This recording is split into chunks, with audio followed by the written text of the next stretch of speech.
everybody, let's go and talk about the West Kingdom series.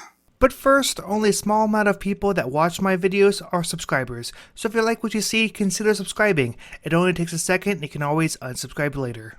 Now, to be completely honest, I've wanted to talk about these games for quite a while, but then other games kept coming in, and I just kept pushing it back until, well, here we are now. So what I want to do is I want to compare and contrast them a little bit, and I want to rank them in a few different categories. So my hope in doing that is to potentially help you decide which game might be best for you or your group. Because while they all look the same and are made by the same designers and have the same artist, they are very different games. I figured the best way to do this is just chronological order from when they were released, so let's go and start with Architects of the West Kingdom. In Architects of the West Kingdom, you are trying to gain favor from the king as an architect in a town. You're going to be hiring apprentices, building buildings, going up and down on this virtue track, and ultimately trying to build a cathedral for the king. Now overall, it's a pretty simple worker placement game. You're going to have 20 workers they're going to place down onto the board. But Architects has two twists on the worker placement genre. The strength of the action is dictated by how many of your workers are currently in that location. For example, when you place this worker here, you're only going to get 1 wood. But on your next turn, if you place a second worker, you're now going to be able to collect 2. But that's only the first twist on the genre, the second being that you can capture other people's workers. So by taking a certain action, you can literally round up their workers and then deposit them into jail. So there's a little tug of war going on trying to place as many workers out on the board as you can to take powerful actions, while other players are then rounding them up to turn them into jail. So that's Architects of the West Kingdom. Let's go and talk about Paladins of the West Kingdom. In Paladins of the West Kingdom, you've established your foothold in the area. But now different barbarian hordes are attacking your city. So you must decide whether you want to attack or convert those barbarians, and then you also can do other things like build a wall around your city, or you can spread influence to further places in the land. Now Paladins, much like Architects, is also a worker placement game, but it is, again, very different. You see, the workers in Paladins of the West Kingdom can only work in specific locations. So each round, players are going to be drafting which workers are going to be available to them for the round. Now, 4 workers is not enough to really do much of anything in this game. So you can be taking specific actions in the game to potentially extend your turn. There's many different types of actions, but overall, a certain action will raise your ability in a certain trait.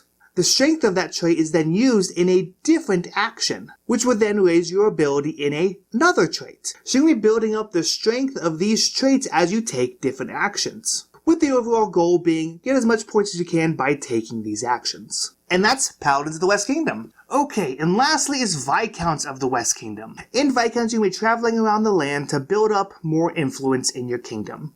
Now Viscounts, unlike the other two, is not a worker placement game, mostly.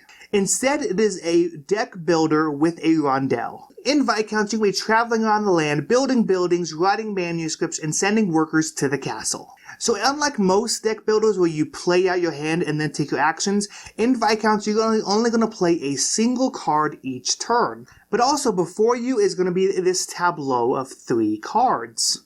So on your turn you're going to be shifting these 3 cards over and making one of them fall off. You're then going to take your hand of most likely 3 cards and put one of them down onto the board. Now these 3 cards dictate how powerful the different actions in the game are available to you. But not only that, many cards give you bonuses when you play them or even when they fall off of your tableau. So knowing how to manage this 3-card tableau is essential to understanding how to win the game. And just like all the other wins in this series, at the end of the game, most points wins. Okay, so like I said, I want to go ahead and rank more or less these 3 different games by different categories. Now, like I said, right now it's in chronological order with how they were released. And from here on out, I'm just going to say a category and explain briefly why I think they deserve to be in that ranking.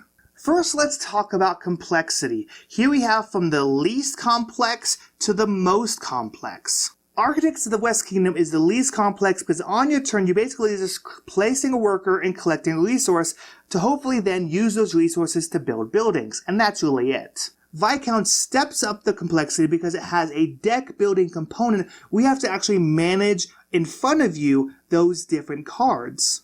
So knowing how to add those cards into your hand and also which one to play really adds the complexity.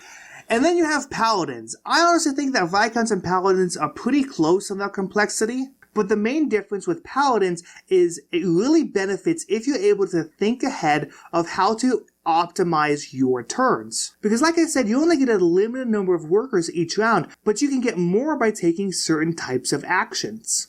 So by knowing which order to take those actions, you can extend out your round significantly, thus allowing you to get a lot more points than your opponents. And that's my ranking of complexity. So now let's talk about strategy. Now, as you notice, we still have least to most strategic, but I switched the position of Paladins and Viscounts. Now, I've talked about online before how I actually think Paladins and Viscounts are actually about the same complexity. But after thinking about it a little more, it's not that I think they're the same complexity, it's that I think Viscounts is more strategic. Because the way you add cards into your deck and then you're managing that tableau, but also the cards you play dictate how far you can move, and so you have to find an action that you can do based on those cards, I think there's a lot of strategy to be had in Viscounts. Paladins, you're just min-maxing your turns. You're just trying to decide, okay, I have these exact workers. What can I do so that I can get the most points out of these exact workers? There is a definitive solution based on that.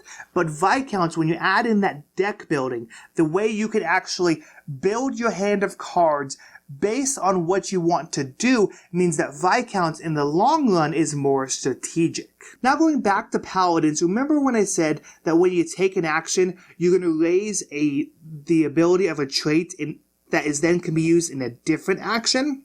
Well, that creates a very interesting feedback loop in the game. So while there are 7 actions in the game, your optimized moves is really just to take 2 actions alternating back and forth. So that way they're feeding back into each other, creating the best combos. So really there's not much strategy there if you're just taking the 2 actions over and over again. Where Viscounts, like I said, has a lot more strategy in how you build your hand.